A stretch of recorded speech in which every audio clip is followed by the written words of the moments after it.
Welcome back. I am again, hello viewers, I must say that I am again quite thrilled and also finding a lot of my faculty taking part, and that gives me a kick also to continue to shoot important videos. Today I am going to talk about a case of a acquired heart disease, and this acquired heart disease that is very commonly is a 12-year-old child. How we have reached to the, you see, in this era of increased technology, the art of primary examination of a heart disease, especially clinical examination and history, has almost been forgotten. If you remember, in my introductory video a few months ago, I also insisted that this art is dying down. But let me tell you, there are some positive points of the technology that it helps us in increased diagnosis, but then clinical examination is always eternal. So this is one child. I'll just give you the history. A 12-year-old child,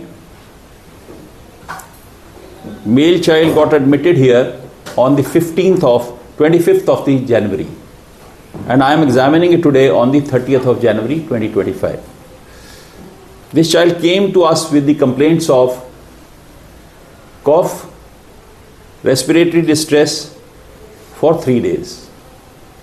However, when we history of present illness, it was that the history dates back to 3 years ago. 3 years ago, the mother noticed that this child gets some palpitations after playing or working little hard at home. The mother used to feel that there is an evidence of palpitations. She used to say कि जब मैं इसको नहलाती थी तो मेरे को लगता था कि दिल बहुत तेज धड़क रहा है. As compared to she had seen the other children, and this lady was very categorical in saying. However, very importantly, there was no history of any dyspnea. There was no history of any orthopnea. The only thing was, other thing which she used to say, that she used to have easy fatigability. Whenever she will work, whenever she will play with other peers group, he will just sit down, and there was some easy fatigability was there. So history importantly had two important things. One was that this child has got palpitations after doing some normal household work, and the second one was that this child used to have easy fatigability. Now with this complaint, this was going on for 3 years. This was not progressive. There was no progression, or as I said, there was no history of any dyspnea, anything, orthopnea or paroxysmal nocturnal dyspnea. Child came to us on the 25th. In between, the child was being shown, whenever the child used to have some cough or evidence of upper respiratory infection, they used to go to the doctor and used to take a treatment only for 4 or 5 days. Besides that, now this time the child came, the child had respiratory distress, child had cough for a few days. However, very importantly, there was no history of fever which was earlier there, or even this time also the fever has never been recorded. So with all this history, that is the positive history which I have taken. I have asked my other DNB student who was preparing, I asked her to prepare this case, and now I asked Dr. Komal that anything with positive history which has been left by me, which you can talk about. No sir, you have covered everything. Mother gave the history of palpitations only, majorly from past 3 years. She told she noticed increased precordial activity while giving birth to the baby. And these activities, baby also started complaining of palpitations after increased physical activities, or whenever he used to get scoldings because of homework or anything else. That time only it used to increase and it used to subside on its own. It was not interfering with his day-to-day So it was basically the same history which I have taken. Yes. Anything you want to further impress, anything which I have left out, positive history? It's a positive history. Okay. So that was all in the history. Now I am coming on to the negative history. The importance of, you see, in the while making this video, I was looking for a comment which was given to me by one of my viewers कि sir मुझे ना हमको एक कोई ऐसा case में detailed history चाहिए, history of a clinical examination. I think they are nearing their practical examination. So this comment was there. So I thought I'll go more into the history this time and how the history, cardiology history is taken. So this was the positive history. Then I talk about the negative histories, and then I'll ask few of my postgraduates who are sitting here that why I have taken this negative history, because that's very important. Now in that history, there was no history, as I have already highlighted, no history of orthopnea, no history of any dyspnea, and there was no history of any seizures or alteration in sensorium. May I ask Vaishnavi, why did I ask this history of seizures and alteration in sensorium? आप microphone दे दीजिए.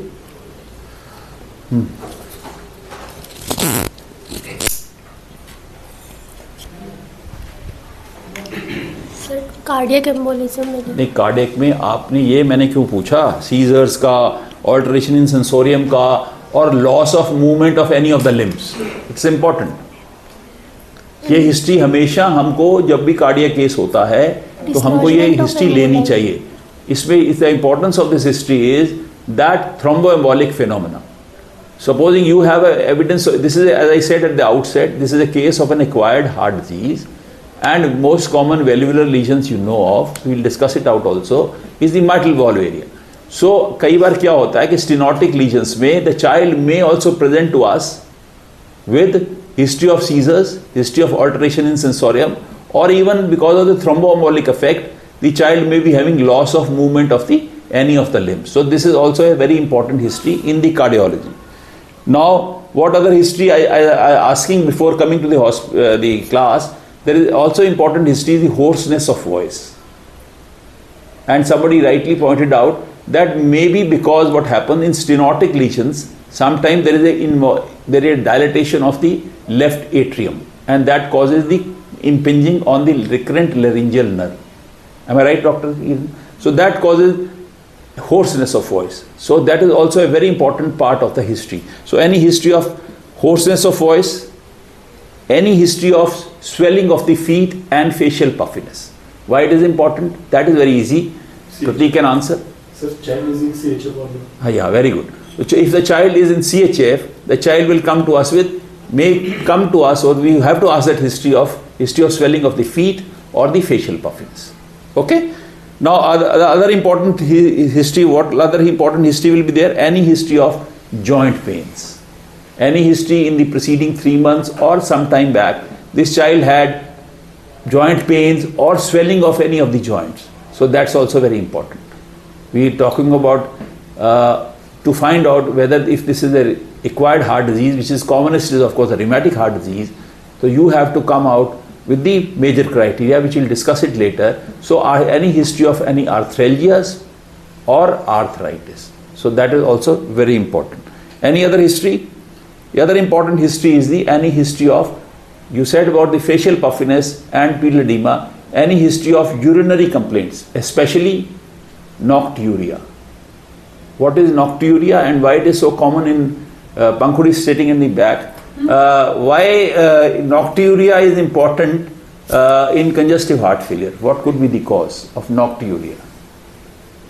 बच्चे को पूछना पड़ता है कि बार बार रात को उठ के तो नहीं जाता है पेशाब. So this is called nocturia. Nocturia में क्या होता है?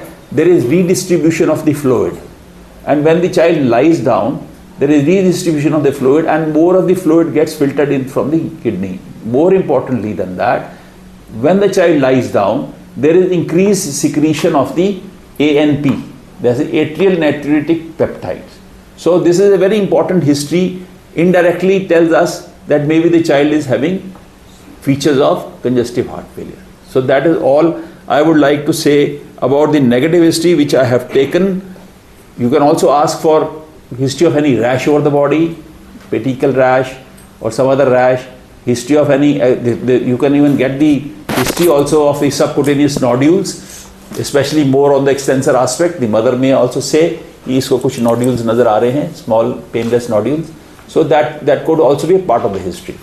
So that is all I have taken in the history, and I have given you what reasons I have why I asked this history. Now I go back to the Komal who is preparing this case, that any negative history which I have not taken and you want to highlight it. Sir, we should also ask for any history of bluish discoloration of toes, because directly we cannot assume that it is.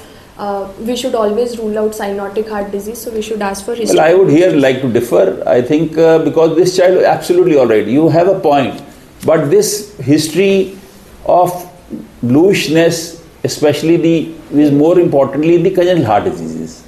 This child was absolutely all right till about 3 years ago. So I would say, for the benefit of all the postgraduates, even my faculties here, this looks like a case of an acquired heart disease rather than a congenital heart disease. So if it's acquired heart disease, the history of cyanosis is not important. I would not like to. I will differ with it. Anything else you would like to say? Sir, regarding congenital heart disease only, I have asked any. So that is, you see, we can have another session on congenital heart disease, like history of squatting, history of cyanosis. Those things are to be highlighted. Negative history in patients when you are dealing with a child who is younger, and maybe the children having symptoms right from the early childhood, then you have to really rule it out. And these things become important. But not in a patient who has an acquired heart disease of a 12-year-old, these things will not be very important. So I think we have almost covered the history. Now, after the history, as I always say, when you are doing the history of present illness, treatment history also becomes a part of the history of present illness. So whether it is a neurological case, whether it is a cardiological case, anything, you have to talk about the treatment history. And especially in the neurological case, you always, I have mentioned earlier in my videos also, you have to tell us whether the child is static, child is improving, or child is deteriorating with your treatment. Now, having said that, I did ask the history of treatment. This child used to go to the quacks in between for the last 3 years, never had any prophylaxis, never had any treatment or any injections or any drugs continuously being given, or any history of injections every 3 to 4 weekly. That means there was nothing which was being done to this child. So, having said that, I based on this history, now the very important question comes, based on this history of easy fatigability, based on the history of palpitations, without any orthopnea and dyspnea, may I ask, who is there? Ashok is there? Ashok, I have not asked you. So Ashok पीछे की तरह छुप रहा है. तो अशोक जी आप ये बताइए कि इस हिस्ट्री से और इस एग्जामिनेशन, अभी हमने हिस्ट्री किया है, हमने अभी एग्जामिनेशन नहीं किया, because it's very important. With this kind of a pertinent history, what valuable lesion you think of and why? नहीं तो मेरे को बॉल को वापस कोमल के पास आना पड़ेगा क्योंकि उसने थोड़ी तैयारी की है. Okay, Komal, can you say with this kind of history, what valuable lesion, acquired valuable lesion we are thinking and why? Sir, given the history and thinking of it as an acquired cause, it could be a case of rheumatic heart disease in which the वो तो हमने पहले ही बोल दिया कि rheumatic heart हम कर रहे हैं. हाँ सर, वो तो हो गई. अब valuable लीजन की बात कर रहा हूँ. इस हिस्ट्री से आपको ज्यादा क्या लगता है कि कौन सी लीजन ज्यादा most commonly involved valve is mitral valve. Mitral valve तो वैसे ही कॉमन होता है rheumatic heart में. Now my question is whether it is a regurgitant lesion or a stenotic lesion, Sir, which is quite importantly being highlighted in the history. Regurgitant lesion. Regurgitant lesion. Why? What is the rationale behind it? You are right, but what is the statement? Why you want to prove that? बताइए. What happens in, you see, एक बहुत important है कि history से आपको काफ़ी हद तक पता लगता है. मैं हमेशा कहता हूँ कि 50-60% of the time you can find out the valuable lesion also. इस बच्चे को हमेशा एक तो पैल्पिटेशंस होता है. Palpitations are more commonly seen with the either the mitral regurgitation और with the aortic lesions. The other thing is the, इसको जो बच्चे को इजी फैटिगेबिलिटी होती है. इजी फैटिगेबिलिटी क्यों होती है? Because what happens in the regurgitant lesions, the blood flows back into the ventricles. So there is a decreased cardiac output. When there is a decreased cardiac output, then there is a decreased easy fatigability. बच्चा कुछ थोड़ा सा काम करता है, then child sits down. So that is what is important in the regurgitant lesion. And of course out of the mitral valve में सबसे important lesion होती है mitral regurgitation. But अगर आपके पास में mitral regurgitation के साथ में dominantly अगर stenotic lesion है तो उस बच्चों को क्या ज़्यादा होगा? We asked repeatedly, इन बच्चों को ऑर्थोपनिया होगा, डिस्निया होगा, बच्चे उठ जाएंगे रात को. That kind of history is not there. The mother is denying that, and we have also seen this child never had the history of the dyspnea.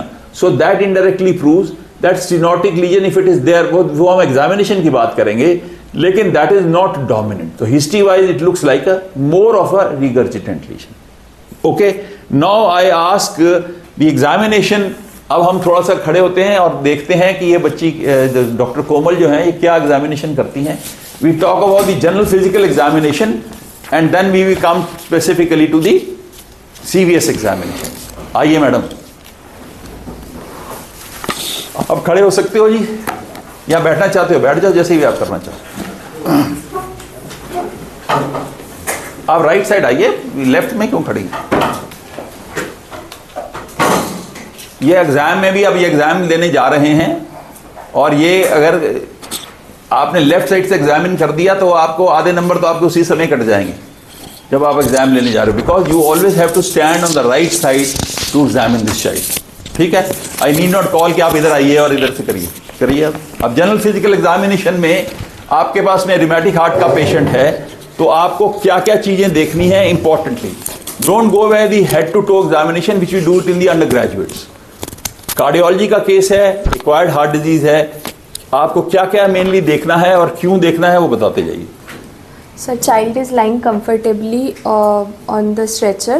Child is conscious, alert, oriented and interested in surroundings.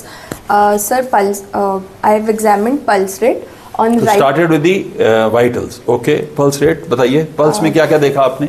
Sir, pulse rate, it is 90 beats per minute, regular, good volume pulse. With there is no radial or radiofemoral delay.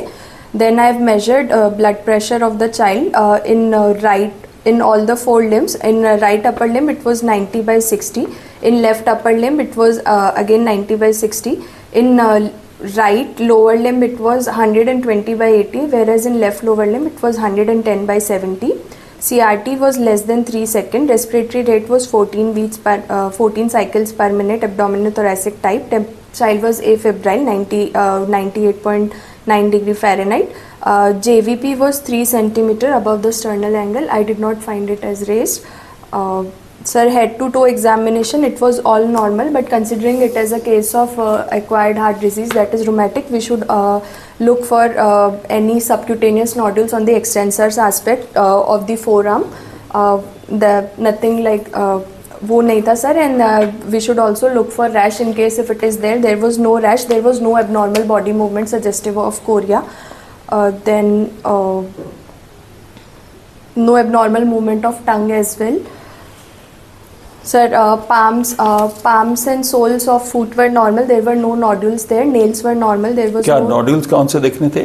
Sir infective endocarditis के Very लिए good. Soles में क्या देखा आपने infective? सोल्स में sir Janeway lesions दिखते हैं. They are non tender, whereas in generally आपको हाथ में भी दिख सकते हैं.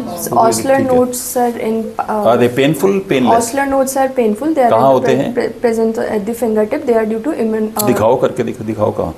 आपको यहाँ पे देखने होते हैं ऑन द नेल. यहाँ पे आपको पेनफुल नोड्यूल्स मिलेंगे. So this is what is called Osler's nodes.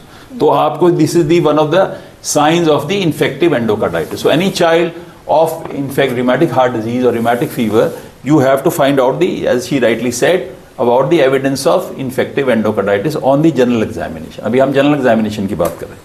हो गया आपका? ठीक.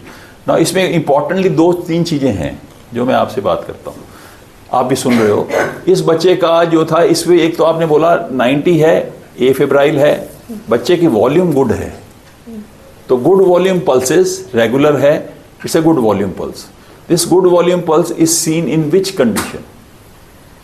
Sir at least you can say that this is not a stenotic lesion. अगर स्टेनोटिक लीजन होती तो आपके पास में पल्स वॉल्यूम कम होता. ठीक है. What is the pulse pressure of this child? Sir 40 के करीब. तो 40 pulse pressure is normal. So had it been lesser pulse pressure, you would have said because हमें आगे बात करनी है असेसमेंट ऑफ ए सीवियरिटी। तो इस बच्चे का, इसको कोई इतनी ज़्यादा अगर है, वो एग्जामिनेशन में बताएंगे, जनरल एग्जामिनेशन से ये लग रहा है कि इसकी स्टेनोटिक लीजन इतनी ज़्यादा सीवियर नहीं है। So this is very important, everything is very important. ऊपर से नीचे इसने काफ़ी अच्छा बता दिया। ओके, सो एक आपने ये बता दिया कि इस बच्चे को पेल है बच्चा। ओके, नाउ फीवर नहीं है, और ये एग्जामिनेशन में हमको देखेंगे। कोई और चीज़ रह गई हो मैडम? डॉक्टर regular pulse था, that is important because these children are, अगर mitral stenosis is the dominant reason, they have huge LAs which lead to atrial fibrillation. Very good. तो ये बहुत सही बात मैडम ने बताई कि अगर आपके पास में अगर ओनली स्टेनोटिक लीजन होती है तो उसमें क्या होता है कि एलए डायलेट कर जाता है। तो एलए डायलेट करने के बाद में क्या होता है, there could be evidence of atrial fibrillation. So आपको इरेगुलर पल्स भी मिल सकती है, तो ये भी इंपॉर्टेंट बात। सो आपके पल्स का वॉल्यूम, पल्स की रेगुलरिटी, रेडियो फीमरल डिले है कि नहीं है। डिले से क्या कहना चाहते हैं आप? सर कोई क्वैक्टेशन ऑफ एओर्टा। डिले तो ये बड़ा बच्चा है तो इस ऐसे बच्चे आ सकते हैं, तो इसलिए। और दूसरी बात है आपका पल्स प्रेशर जो है, आपको देखा तो वो कितना नॉर्मल डिफरेंस क्या होता है, लोअर लिम्ब में ज़्यादा होता है, 20 to 30 ज़्यादा होता है। अगर आपके पास में, मैं वैसे ही पूछ रहा हूँ एक सवाल, कि अगर आपके पास में ब्लड प्रेशर लोअर लिम्ब का 30 से भी ज़्यादा है than the upper limb, what other possibilities you can think of? I'm talking about required rheumatic heart disease, just on physical examination आपके पास में ब्लड प्रेशर जो है लोअर लिम्ब का बहुत डिफरेंस ज़्यादा मिल रहा है, 40 आ रहा है फ्रॉम द अपर लिम्ब, ज़्यादा तो होता ही है लोअर लिम्ब में। what other possibilities you think of? हाँ भाई बताओ, आप बताइए। आप सेकेंडरी DNB हो तो कुछ तैयारी करके आए होगे, DCH तुमने किया है, बताइए। It is one of the evidences of the aortic regurgitation. आपके पास में एक साइन होता था हिल साइन, am I right? अगर आपका डिफरेंस जितना बढ़ता जाएगा, और अगर आप बता दीजिए, आप बोलिए madam. If it is more than, difference is more than 20 to 30. 20 to 30 it is mild, more than 30 is moderate, more than 40 is severe. Very good. So it is important. तो ब्लड प्रेशर का recording भी important है, तो इसलिए आपको कई value, इसी you people, आजकल क्या हो गया, टेक्नोलॉजिकल की एडवांसमेंट तो हो गई है, but we are not using it to good use, we are forgetting the examination से ही आपको हमारे अपने प्रोफेसर्स बता देते थे यार कि ये बच्चे को AR का साइंस लग रहे हैं ज़्यादा। और AR के साइंस से क्या देखोगे, आपको स्प्लिंटर हेमरेजेस भी देखने होते हैं। यहाँ पे आपके पास में यहाँ पे हेमरेजेस होते हैं नेल बेड पे, तो this is what is one of the features of the peripheral signs of the AR। सो आप जब एग्जाम के लिए जाओगे और आपके पास ऐसा केस आएगा तो आपको ये सवाल पूछा भी जाता है या शॉर्ट नोट भी आता है, what are the peripheral signs of the aortic regurgitation, and then you assess the severity also.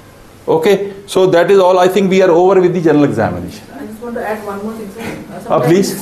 In case of aortic regurgitation, suppose if a child has aortic regurgitation and when you do anthropometry and you find tall height, sometimes Marfan's disease and all, they can present a dilatation of the aortic root leading to aortic regurgitation. So her aortic regurgitation may not be rheumatic. Yes. You may get some cases like that also. So take the anthropometry also carefully and make your diagnosis. Very important. सो आपको जब ये सारी चीज़ें आपको examination में करनी है, अगर आपको एओर्टिक रिगर्जिटेशन लग रहा है तो पेरिफेरल साइंस के अलावा जो मैडम ने कहा मार्फन सिंड्रोम है, उसमें आपको क्या होगा, लंबे हाथ होंगे, आर्म स्पैन बड़ा हो जाएगा, तो उसके लिए देन द हाइट, तो आपको ये सारी चीज़ें भी देखनी होती हैं। So anthropometry also becomes important. So heart के केस में बहुत सारी चीज़ें बहुत इंपॉर्टेंट है और everything has an answer. Now we come on to the cardiology examination. ठीक है जी, ओके, इसको ऊपर करो बेटा, शाबाश, गुड बॉय, गुड बॉय। चलो अब मैं आपको, अब आपने CVS एग्जामिनेशन शुरू किया। फर्स्ट पार्ट है CVS का, क्या है, इंस्पेक्शन। ओके, आपको इस बच्चे को इंस्पेक्शन देख के आप CVS में क्या क्या देखते हैं? Sir chest appears normal, symmetric in nature. Symmetric in nature, क्या देखना, क्या हो सकता था, बल्जिंग। सो प्रीकॉर्डियल बल्ज अगर होगा तो इसका मतलब इट इनडायरेक्टली प्रूव्स कि इस बच्चे को जो हार्ट डिजीज है काफ़ी क्रॉनिक है। That has gone to the, there is a bulge, there is hardly any bulge. ठीक है, सिमेट्रिक है, बल्ज नहीं है, तो इसका मतलब इसको ज़्यादा और बहुत ज़्यादा नहीं है। हिस्ट्री से भी इसको जो है 3 साल की हिस्ट्री है। अब आप इसको दिखाइएगा मुझे कि इंस्पेक्शन में क्या देखोगे। अब आप देखोगे अपेक्स बीट। अपेक्स बीट कहाँ है इसकी? इंस्पेक्शन से। फोकस कीजिए मैडम, सर इधर आना चाहती हो अब इसमें आप? सर यहीं से हाँ बताइए। Sir apical impulse lower most and outer most point of the cardiac impulse. Right. Sir मेरे को यहाँ पे दिख रहा है। आपको यहाँ लग रही है? अच्छा, यहाँ लग रही है। इधर मुझे तो इधर लग रही है। हाँ ये लग रही है। ओके, एक अपेक्स बीट आपको यहाँ लग रही है, ठीक है। ये इंस्पेक्शन की बात है। इंस्पेक्शन में और क्या देखते हैं कार्डियोलॉजी में? आप एक तो वेन्स देखते हैं, कोई वेन्स बहुत ज़्यादा प्रोमिनेंट तो कहीं पे नहीं है, बल्ज आपने देख लिया। उसके अलावा जो प्रीकॉर्डियल एक्टिविटी, अब ये बच्चा for the last 4 days is on some decongestive therapy, but when this child had come the apex beat was so easily locatable और इंस्पेक्शन से काफ़ी अच्छा नज़र आ रहा था। तो आपको ये तो कंफर्मेशन होगी आपकी से पैल्पेशन से। और कुछ इंस्पेक्शन में देखना है? ठीक है, मेनली ये देखना है। आपको ये भी देख सकते हैं कोई एपिगैस्ट्रिक पल्सेशंस तो नहीं आ रही है, कोई उसके साथ में there are different grades of the left, वो पैल्पेशन में पता लगेगा कि पैरास्टल हीव है कि नहीं है, ठीक है। अब आप इसको पैल्पेशन से कंफर्म कीजिए। Where you said the inspection, आपकी अपेक्स बीट अब कहाँ है? Do you confirm the same by palpation? It is at the same site. So tell me, once you have palpated, it is very important. It is at the which space? अरे कहाँ पे है? आप मुझे बताइए। आप पॉइंट आउट कीजिए और कैलकुलेट कीजिए।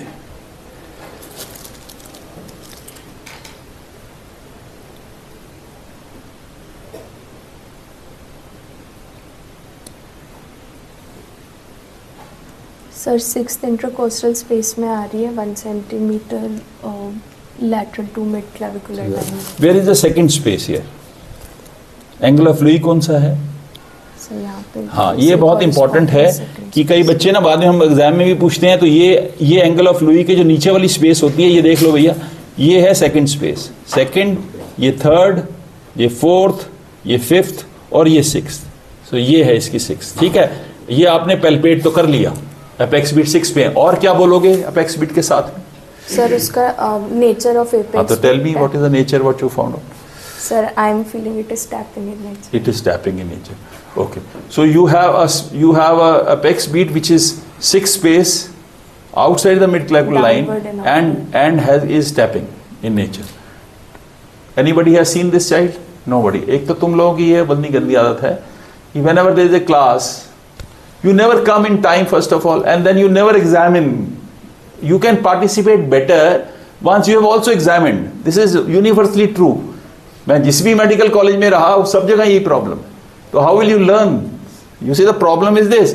नाउ आप ये बोल रहे हो टैपिंग है। टैपिंग किस कंडीशन में होती है? Mitral stenosis. Mitral stenosis. Mitral stenosis में जो अपेक्स बीट होती है वो कैसे शिफ्ट होती है?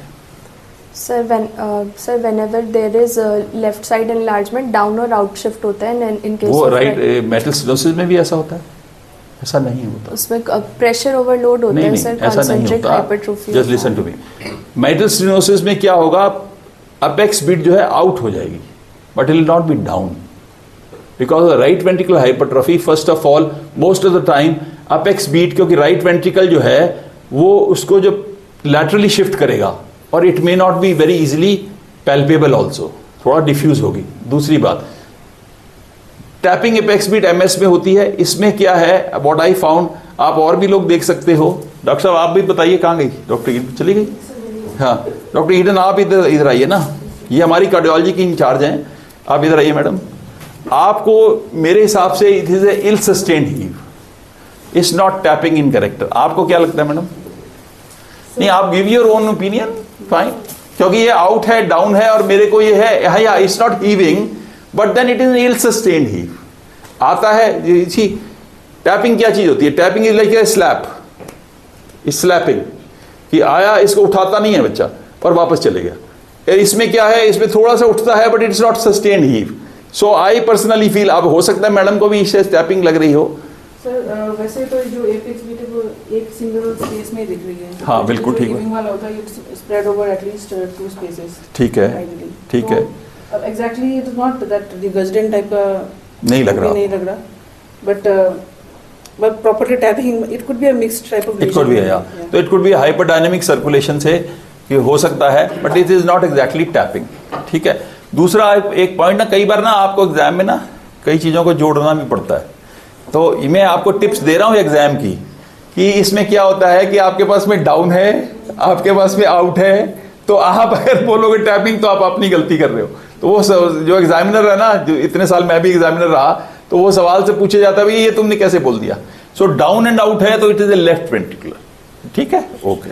नाउ उसके बाद और कोई बताइए, पैल्पेशन में अभी तो पूरा नहीं हुआ पैल्पेशन, और चीजें बताओ ना क्या करनी है पैल्पेशन में। सर अभी आपने पैल्पेशन पूरी की नहीं सर, उसके बाद पैल्पेबल हार्ट साउंड्स देखेंगे। Palpable heart sounds, very good. कहाँ देखोगे, क्या देखोगे? सर एक तो यहाँ पे जहाँ पे ये एपाइकल इम्पल्स है वहाँ पे, since it's corresponding, apex is corresponding to the mitral area, it is S1 and S1 feels to be palpable. ठीक है, S1 पैल्पेबल होगी, ओके। हाँ यहाँ पे। और क्या देखोगे? और सर मेरे को लेफ्ट सेकंड इंटरकॉस्टल स्पेस में भी पैल्पेबल हार्ट साउंड लग रही है, ठीक है ना, वेरी गुड। तो अगर जो लेफ्ट सेकंड इंटरकॉस्टल स्पेस में आपको पैल्पेबल लग रही है उसे क्या बोलते हैं? पल्मोनरी तो P2 is loud. P2 area जो है सेकंड लेफ्ट स्पेस में होता है, तो आपको P2 पैल्पेबल लग रही है, ये बोलोगे ना। और कुछ पैल्पेशन में? थ्रिल। थ्रिल, तो कहाँ थ्रिल है इसमें? है, कैसी थ्रिल है?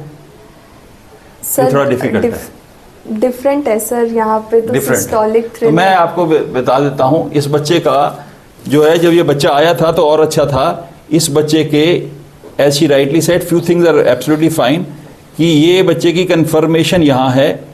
अभी भी मैं यही बोलूँगा कि it is an ill sustained heave, 6 intercostal space outside, and when I keep a hand here there is a purring of a cat, जैसे कि ये एक डायस्टोलिक थ्रिल है। Surprisingly it is not a systolic thrill, when you tap it it is a diastolic thrill, ठीक है। तो इस diastolic thrill, अब ये हम बात कर रहे थे, कॉमन तो होती है systolic thrill because MR is more common, but I was talking to doctor Eden also कि इस बच्चे को सिस्टोलिक थ्रिल जो होती हैं ज़्यादातर हमें कम पैल्पेट होती हैं। उसका रीज़न है, it is mention in some of the books, कि आपके पास में सिस्टोलिक थ्रिल कब होगी? जब आपका लेफ्ट वेंट्रिकल से ब्लड फ्लो कर रहा है एओर्टा की तरफ, am I right? It depend, और LA की तरफ, ठीक है। And there at the posterior part, so when you keeping a hand here, you it is not very easily palpable, but on the contrary diastolic thrill जो होती है वो आपका आगे की तरफ आएगा, राइट वेंट्रिकल आपका आगे की तरफ है, तो diastolic thrills are much easily palpable as compare to the systolic thrills. This is also an important practical point. तो इसलिए आपको, अगर कॉमन जरूर है MR की थ्रिल सिस्टोलिक, बट पैल्पेशन जो है इसमें भी जो है सेकेंड साउंड के बाद, second sound is palpable here at the apex, and second sound के बाद में इसको एक परिंग आता है, तो that is a diastolic thrill. तो डायस्टोलिक थ्रिल ये सारे बच्चे पढ़ लेना कि grading of the murmur grade 3 के ऊपर हो गया, when you can palpate, it's basically A palpable murmur. तो जब पैल्पेबल मर्मर मिल गया तो आपका स्टेज 4 हो गया, ग्रेड 4 हो गया, ठीक है ना। So that murmur is grade 4, okay. So that is there, P2 you are rightly said, P2 is palpable, okay. Then we come on to the percussion. Percussion का importance है CVS में ज़्यादा, everybody says there is no importance, but there is, I would still say there are 2 things which are very important in percussion. One is if there is an evidence of pericardial effusion. Pericardial effusion में क्या होगा कि आपने यहाँ पे palpate किया विकास जी, उसके बाद में हम पेरिफेरी से शुरू हुए, ठीक है। आवाज देखो, अब ये डल हो गया। Now we have to find out कि जो डलनेस आई है वो it is at the same point where the apex beat is. If it is at the same point then there is no pericardial effusion, otherwise there will be discordance between the. तो इसका importance वहां पे है। दूसरा very importantly, second space को आप है डल के नहीं है, ये देखिए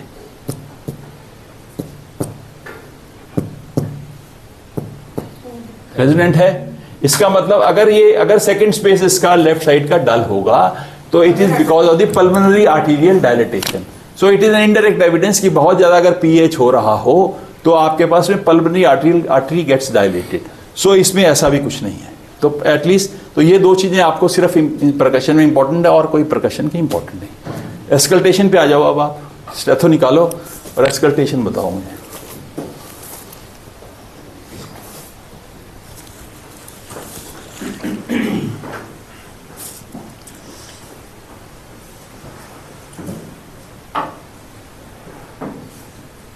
आपने तो कर लिया होगा पहले। सर S1 S2 आप सबसे इंपॉर्टेंट बात है जो सही बोल रही है, स्टार्ट विद द साउंड्स। अगर आपको कोई मरमर मिलता है सबसे पहले लोग मरमर बोलना शुरू कर देते हैं। Don't talk of the murmurs, talk of the sounds, talk of the S1 S2। S1 S2 आपको ठीक लग रही है यहाँ पे?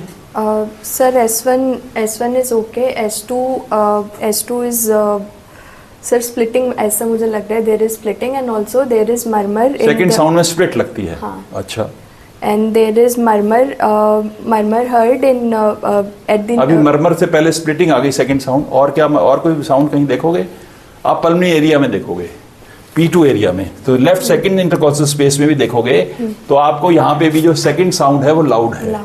तो P2 इसकी लाउड है। She rightly said. अगर आपको सेकंड साउंड के बाद में एक कोई साउंड नजर आ रही है, मतलब आ नहीं रही, नजर नहीं आ रही, मतलब सुन रहे हो, तो आप क्या करोगे? आप बच्चे को, this could be an opening snap, which I also missed it at first time, then I again saw this child, because इस बच्चे को खड़ा करके, खड़े हो जाओ बेटे, आ जाओ, इधर आ जाओ। ये आपको मैं सारी प्रैक्टिकल चीजें बता रहा हूं कि जो एग्जामिनेशन में करनी होती हैं। वेन एवर यू चाइल्ड, ऊपर करो बेटा इसको। अगर आपको सस्पिशन है तो सेकंड साउंड के बाद में आपके पास में क्या आएगा? ओपनिंग स्नैप है कि नहीं है।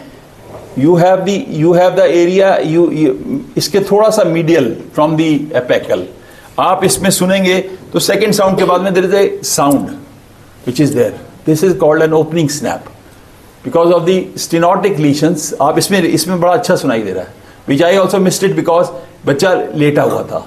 बच्चे को अगर आपको डाउट होता है, जब भी आपके पास पेशेंट हो of the MS, make the child stand and then you see auscultate in the expiration. Expiration में खड़ा होके आपको एक स्नैप बड़ी अच्छी नजर आती है। This is indirectly proves that it is an organic MS। वो इंपॉर्टेंट क्यों है? क्योंकि अगर आपके पास में बहुत ज्यादा MR होगा तो some time a mid diastolic rumble can also occur because of the gross MR। सो ग्रॉस MR के कारण फिजियोलॉजिकल भी हो सकता है। So you have to find out whether it is an organic lesion और it is not an organic lesion. उसके लिए आपको क्या करना पड़ेगा? आपको ओपनिंग स्नैप देखना है।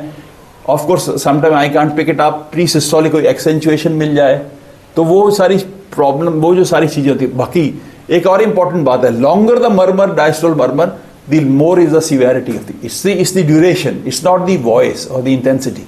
तो लॉन्गर द ड्यूरेशन, इसका मतलब जो है MS जो है इसका वो ज्यादा सीवियर है। इसमें आपको ओपनिंग स्नैप मिल रहा है। यू योरसेल्फ सेड, अगर और किसी बच्चों ने देखा नहीं है अनफॉर्चुनेटली, अगर आपकी फर्स्ट साउंड इसकी लाउड नहीं है तो loud first heart sound will be pointing more toward the severity of the increase severity of the MS। So इस बच्चे का नॉर्मल गुड वॉल्यूम, मतलब normal volume pulse, first heart sound normal, of course there is a murmur which is there medial to the apical area, snap भी आ रहा है, mid diastolic rumble भी है। उससे पहले there is a systolic murmur, wide murmur, वो तो आपने बताना है, बताया होगा, नहीं बताया अभी तक। सिस्टोलिक मर्मर नहीं मिला आपको सर?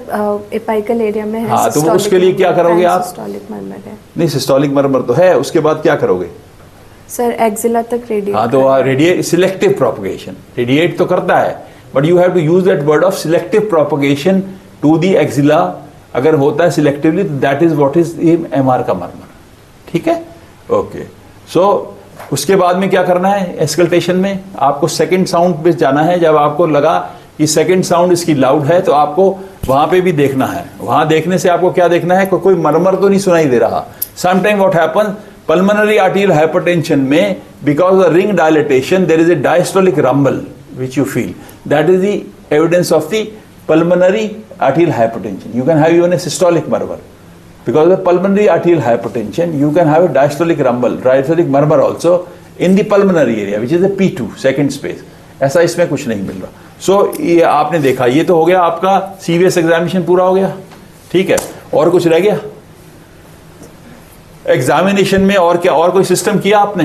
बाकी sir systems, all systems, there were no significant finding. Like पर एब्डोमेन देखा? हाँ sir. No hepatosplenomegaly? No hepatosplenomegaly, no. Chest इसका क्लियर है? ठीक है, okay. I think now we can shorten our discussion. बैठ जाओ बेटा।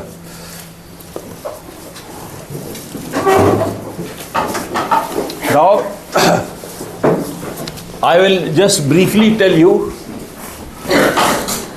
briefly telling you about this case, that this child came to us having a history of about 3 years. Having done the examination history, I will just summarize the case fast. ये बच्चा 12-year-old child was absolutely all right till 9 years of age. For the last 3 years, this child has been having palpitations, increased precordial activity noted by the mother, and he used to be feeling easy fatigability. He used to sit down, and there was no history of orthopnea, dyspnea, anything. Right? On examination, this child has got a normal volume pulse. Right? The child has got apex beat which is down and out, and the child has got P2 which is there. Along with it, the murmurs are there. There are two kind of murmurs there. One is the systolic murmur, which is a grade 3 murmur going into the axilla, and along with it you have a diastolic rumble, which is, and you have an opening snap which I could definitely appreciate. So opening snap is there. और इस बच्चे को, इसका मतलब क्या हुआ, इस बच्चे को क्या लीजन हुआ, इस बच्चे को MR भी हुआ, रिगर्जिटेशन लीजन भी हुआ, और इस बच्चे को MS भी हुआ. Now with this history and examination, I asked Dr. Archana that what could be the severity of this child, what could be the severity of the lesion, MR or MS, and why? So it could be more of a, it will be moderate MR with mild MS. Very good. So the points in favor, अब आपके पास में, हमारे पास में ये प्रतीक बैठा हुआ है, one of my secondary DNB students. तो he is to tell me कि ये मैडम ने सही बोला है कि इसको मॉडरेट MR है और माइल्ड MS है. सीवेरिटी इसमें MR की ज़्यादा लगती है. बाय हिस्ट्री एंड एग्जामिनेशन ये सारी चीज़ें लोग भूल चुके हैं. सब लोग कहते हैं इको करा लोगे जाके. तो आप लोगों को ये सबसे इंपॉर्टेंट बनना चाहिए कि इसको मॉडरेट MR क्यों है. You always we use to assess the severity by history, by examination, by finding out the assessment of severity. MR seems to be of a much more dominant as compared to the MS. History में कोई ऑर्थोपनी नहीं, कुछ नहीं. हाँ, इसमें कुछ pictures आ रही हैं. You see assessment of severity के लिए आप finding out the pulmonary hypertension. इसमें P2 लाउड है, सेकेंड स्पेस, लेकिन इसकी रेजोनेंट है, डल नहीं है. तो पल्मोनरी आर्टेरियल डायलेटेशन अभी नहीं हुआ है. So the history is not that long. Probably if the child is left untreated, this child will further deteriorate and the signs of portal hypertension might develop. The pulmonary hypertension might develop. portal बोल रहा हूँ. Pulmonary hypertension might develop. ठीक है. तो इस बच्चे को MS, MR, आप पूरा डायग्नोसिस जब एग्जाम में आपके पास आएगा तो क्या बोलोगे आप? अब आप पूरा डायग्नोसिस मुझे बताइए. ये सबसे ज़्यादा पूछा जाता है एग्जाम में कि आपको उस समय आपने ये सारा देख लिया तो आपकी समरी भी हमने बता दी आपको. Now what is your diagnosis? Assessment of severity भी कर ली. अब आप बताइए. 12-year-old male child. नहीं, वो हो गया. आप मुझे डायग्नोसिस बोलो. रूमेटिक हार्ट डिजीज है ये बच्चा. A case of acquired valvular heart disease, rheumatic in origin, involving mitral valve with mitral वाला थोड़ा सा ना गोल गोल मत करो, सीधा सीधा बोलो. With mitral regurgitation, with mitral stenosis without any signs of अभी कंजेस्टिव हार्ट फेलियर इसको नहीं है. ठीक है. आप कह सकते हो incipient heart failure because there is down and out, so it basically वो.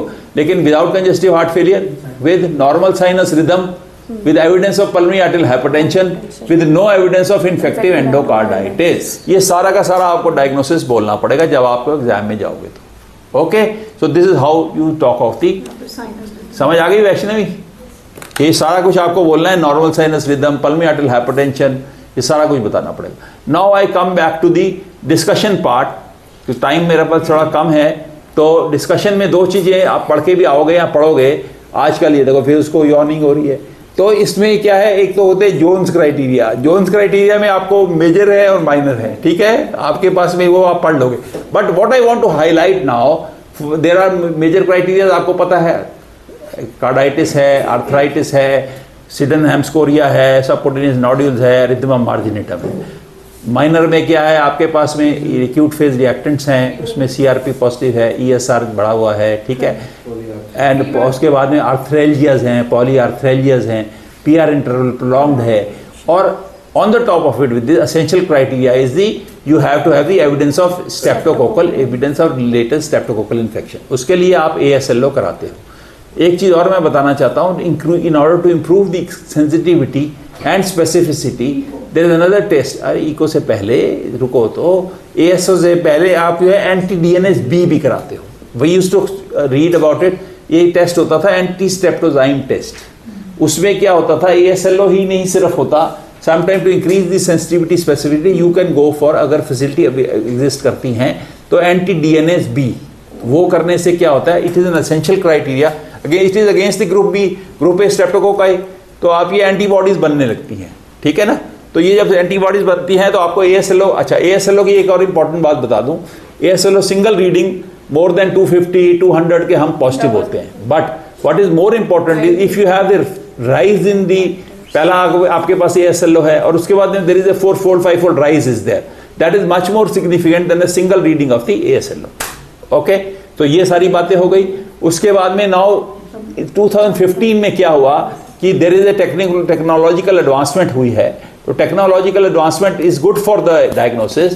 कि होता क्या था कि echocardiography has come into vogue. तो echocardiography has also become one of the important aspect. ये 2015 में ये शुरू हुआ कि इकोकार्डियोग्राफी से कई बार क्या होता था, we never used to feel there is carditis and sometime they used to present later with the evidence of cardiac disease. So इसमें क्या करते हैं हम कि इसमें हम आपका सब क्लिनिकल कार्डाइटिस अगर होता है, you may not have any murmur, but सब क्लिनिकल कार्डाइटिस में आप इकोकार्डियोग्राफिकली आपको पता लग जाता है, madam can highlight that part here, she is here, कि उसमें 3-4 चीजें नोट करनी होती हैं। Madam can you speak about it?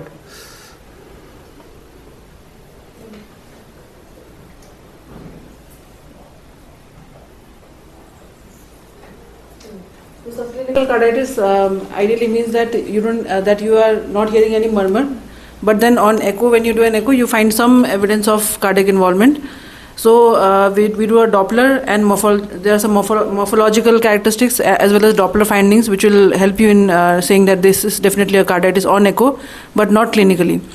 So on in Doppler, you look at the mitral. If there's if you get a regurgitant jet in mitral or aortic in any of the valves. So if you get a regurgitant jet, if you see that regurgitant jet in at least 2 views, means apical, parasternal, long axis view or short or subcostal view. If you get in any of the 3 views, if you see if you get in 2 views, you get that regurgitant jet. If the jet length, you measure the length of the jet. If you see the regurgitation, so if that jet length is more than 2 centimeter in mitral and more than 1 centimeter in aortic, in at least 1 view, then also you there can be an evidence of carditis. Then you put a Doppler and you see the envelope. मतलब जब Doppler करते हैं तो you get the flow दिख जाता है उसका jet का. So if you get a complete envelope in at least 1 view, then that also you take it as a evidence of carditis. Okay, then there are some morphological characteristics like if you see caudal thickening or caudal rupture or anterior leaflet, if you see a prolapse, then these are some of the corroborative findings that you can say that this patient could have carditis on echocardiography. Thank you. तो इसमें ये पता लगा कि आपके advancement से आपको कई बार क्या होता था कि आपको कार्डाइटिस नहीं पता लग रही और you don't later on they used to come with the heart disease. So with the advent of echocardiography we can find out subclinical carditis and it has become a major criteria. Now along with it, modified criteria में 2-3 चीज़ें और हैं जो आपको पढ़नी होंगी exam से पहले। These modified revised Jones criteria were done in 2015. उसमें क्या है कि in the areas where there is high endemicity, that is if there are more than 2 cases per 100,000 school children up to the age of 14 years, there what we do is there even the polyarthralgia is taken as a major criteria. तो पहले क्या था, आर्थ्रेल्जिया नहीं था, it was a minor criteria. तो अगर आपके पास में हाई एंडेमिक एरिया है विच इंडिया इज, तो उसमें क्या होगा कि आपको पॉली आर्थ्रेल्जिया विल ऑल्सो भी taken as a major criteria. तो एक तो आपको ये हो गया आर्थराइटिस में, और मोनो आर्थराइटिस, इसमें पहले हम क्या कहते थे poly arthritis, migratory poly arthritis, इसमें even mono arthritis will be taken as a major criteria. और बहुत इंपॉर्टेंट चीज है, whenever you have a carditis, don't talk of the increased PR interval. एक ही चीज कर सकते हो, कार्डाइटिस है तो पीआर इंटरवल को नहीं देखना है आपने साथ। So one thing will be there. तो ये सारी चीजें आप पढ़ोगे before you go for the exams. And I think now here we end up कि ये बच्चे का डायग्नोसिस तक हमने पहुंचे, कंफर्म हमने ये कर लिया एंड वहाँ इको करना होगा तो इको की फाइंडिंग जो है हम आपको बाद में बताएंगे। I think so this was a case of a लंबी हिस्ट्री कैसे लेनी है, कार्डियक हिस्ट्री कैसे लेनी है। So I think I meet most of my demands were there कि हिस्ट्री कैसे लेनी है। और कोई हिस्ट्री में कुछ इंपॉर्टेंट चीज़ रह गई हो मैडम?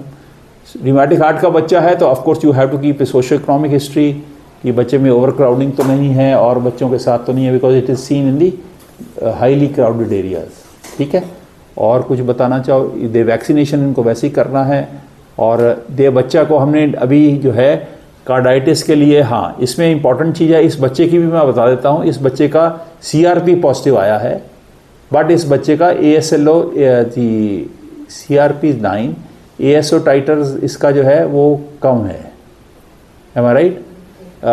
इसका ESR इज ऑल्सो अबाउट 30, तो कम है। तो इसका अगर हमें कम है तो अभी हमने इसको बच्चे को नहीं डाला है। अदरवाइज हाँ, one more thing I forgot, in areas where there is high endemicity, 1 major 2 minor, or there could be 2 majors. Now the addition is the, even in if there is a case of a rheumatic heart disease, ये तो fresh, अगर old case है fresh rheumatic heart disease का, that will also be taken as a minor criteria, and even 3 minor criterias are also the indications to start this patient anti-inflammatory, especially steroids. ठीक है, so that is all I would like to highlight. Any questions anybody wants to ask? आज मैंने कोशिश की कि सारी history, cardiac history, क्या क्या चीज़ें होनी चाहिए, just try to find out by examination. आजकल सब लोग इको पे भाग जाते हैं। जैसे कि बच्चे में कार्डाइटिस ज्यादा, कभी आर्थराइटिस की हिस्ट्री नहीं है। हाँ हाँ, तो एक ये चीज भी होती है। And chorea is directly proportional to carditis. Yes. है तो कार्डाइटिस होगा ही होगा। इवन सबक्यूटेनियस नोड्यूल, बिल्कुल सही बात है, सबक्यूटेनियस नोड्यूल अगर हैं तो कार्डाइटिस का एलिमेंट होगा ही होगा। Chorea is a dying disease, तो कई बार क्या होता है कि कोरिया थोड़ा लेट प्रेजेंट करता है, तो उस समय आपको कार्डियक में नहीं कुछ मिलता, तो कोरिया के साथ में आपको या तो इको करो, otherwise you may not have the features of the carditis at that time, because 3 months usually it has passed. तो इस तरह से होता है। ठीक है, थैंक यू।